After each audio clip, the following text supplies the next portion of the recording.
Hi there, I'm Deb Crowe, and I want to welcome you to Season 4 of Imperfect, the Heart-Centered Leadership Podcast. This is a podcast where we connect, learn, and laugh together with authentic and courageous leaders from all over the globe. You will learn from leaders you haven't even met yet. You will gain new tools to add to your leadership toolkit, because leadership belongs to all of us. It is not measured by stature or title. So please pull up a chair and listen in. This is the Imperfect, Heart-Centered Leadership Podcast. Well, welcome to the solo March episode of Imperfect, the Heart-Centered Leadership Podcast. I'm going to say it again. I don't know where time is going. What I can tell you was February was a month full of new things, unlearning, relearning, challenges, barriers, bumps, potholes, U-turns, solace, a vacation. And here we are. And it's March 8th. I can't believe it. So some of the things that happened in March were I finished recording my audiobook for the Heart-Centered Leadership Podcast. I had over 100 people ask me if I was going to do the audiobook. I had 2 people reach out to narrate it. And I thought, this is my story. It's my book. And threw fear over my shoulder, and I just recorded it. It was fun. I had an amazing, amazing company that I worked with that I can't wait to promote. And it's in the hands of Audible as we speak. So it will be out in the next 10 days on Audible. And rumor has it that I get some free codes. So if you are an audiobook lover and this is speaking to you and you prefer to listen instead of reading your books, then shoot me a text or a DM if you have that info. My email is deb@debcrowe.com. And you never know, an Audible code might be coming your way. I had the pleasure this whole week to participate and be involved in and attend 5 International Women's Day events in my city. I am still reconnecting with so many incredible women that I haven't seen since before COVID. I swear this year is going to be the continued variation of reconnection with so many people. Rented some office space this week to see clients, and it's just so nice to be out having an office again. And I'm hearing that from other people who are doing the same thing. The weather here in Canada has been summer, then spring, then winter, then summer, then spring, and repeat. The birds are out, the flowers are popping up, and the sun is shining. It's absolutely beautiful. The stories that I've heard this week from women that I've met and just some of the takeaways is we need to listen to each other more and really be there, really be present. Just you and that person, nothing else in your mind, not noticing what's behind you, what's in front of you, what's, in your peripheral vision, just really connecting and honoring that connection. A lot of women are lonely. A lot of executives are lonely and are still reeling from COVID. We didn't get to the mental health crisis that we're at globally from not having a global pandemic. And it saddens me. And I'm having this conversation every day. So if this is something that resonates with you, and I'm hearing women say, I don't have a best friend. I don't have a circle of friends. I don't have a sounding board. I wish I had a circle of friends. Let's open that discussion. Let's talk about that. What can we do to change that? How can we make you feel better so that, I'm hearing things like, I'm an outlier. I don't belong. I don't fit. How can we change that? Let's open that dialogue and conversation. That's going to be my call to action from this solo podcast for March of 2024. I've been interviewing so many amazing guests. In the month of February, we have our recording done for season 4 till the end of May. And then as always, we go dark in June so that I can have what I like to call a creative break. I want to come back for season 5. I'm still going to pinch myself that we're at season 5 already. Like, where did those 4 years go? and the incredible 260 plus leaders that I've met and interviewed. And some have become friends, some have become colleagues, some have become confidants.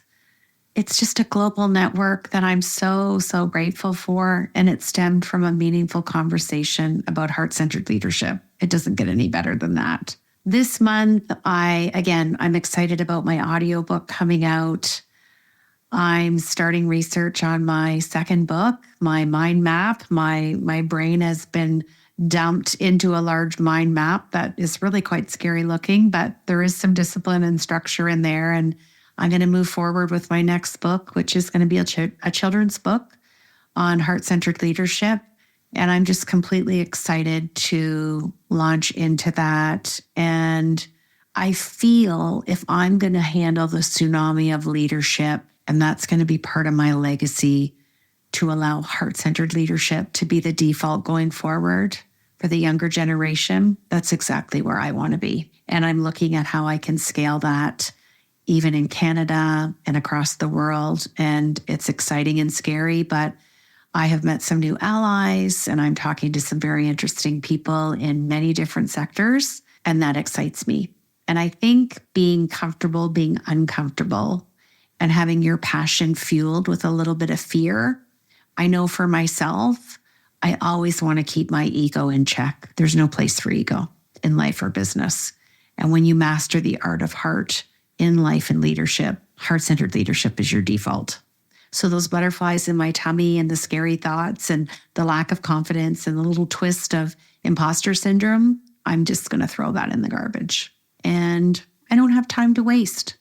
I have a legacy that I've created and I'm fully locked and loaded with, and I'm just embracing that. I had a lovely table this week on Monday at the All Women Lead event. Kudos to Courtney and Melissa and Jen. Largest conference, women's conference in Southwestern Ontario. They had 600 women.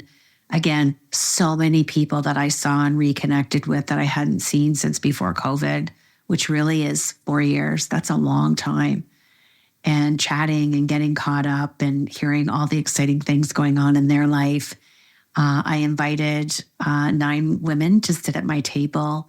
It was a beautiful, brilliant, diversified, eclectic group of women that I was so honored to have. And I know these women from my 20s, my 30s, my 40s, and my 50s. And I had my daughter there, which was exciting. And I had a vendor table and I had my books and I sold a case of books there. And I got asked to speak at a conference in the fall. It was a really, really wonderful day, meaningful day. The reconnection on a daily basis for me seems to be something on repeat that I'm wanting and welcoming. And the other thing that I'm doing is I'm getting out 1 to 2 times a month and I'm speaking with our youth. When I sit and think about my legacy, I go back to my own life journey and think about being that young girl or being that adolescent or that teenager and all the uncomfortable things that helped me learn, fail forward, or grow. And I'm now going to spend time with younger children, adolescent children.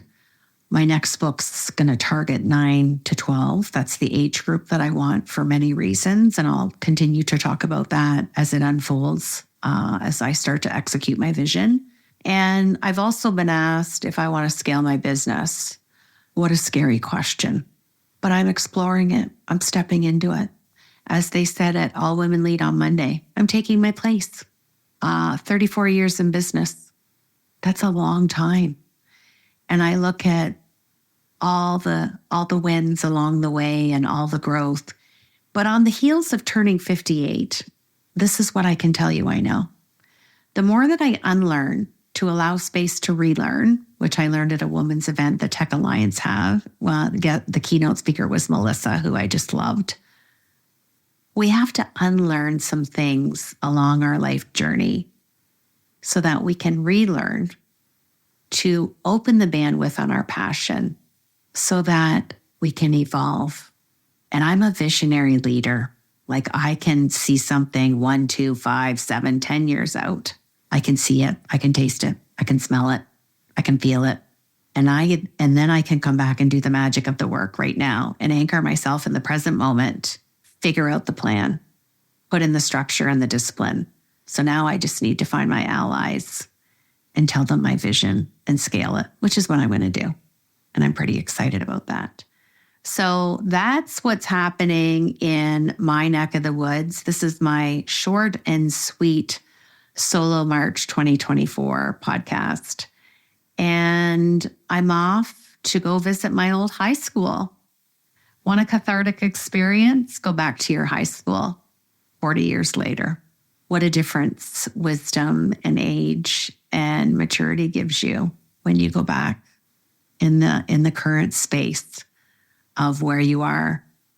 And it's almost like seeing myself in the hallways when I left there at 18. And wow, what a difference 40 years makes. So I'm excited to talk to the students and impart my wisdom. And to me, that's the best part about aging, is sharing not my knowledge, my wisdom. And that to me is winning the day. So have a great March, everybody. We'll see you in April.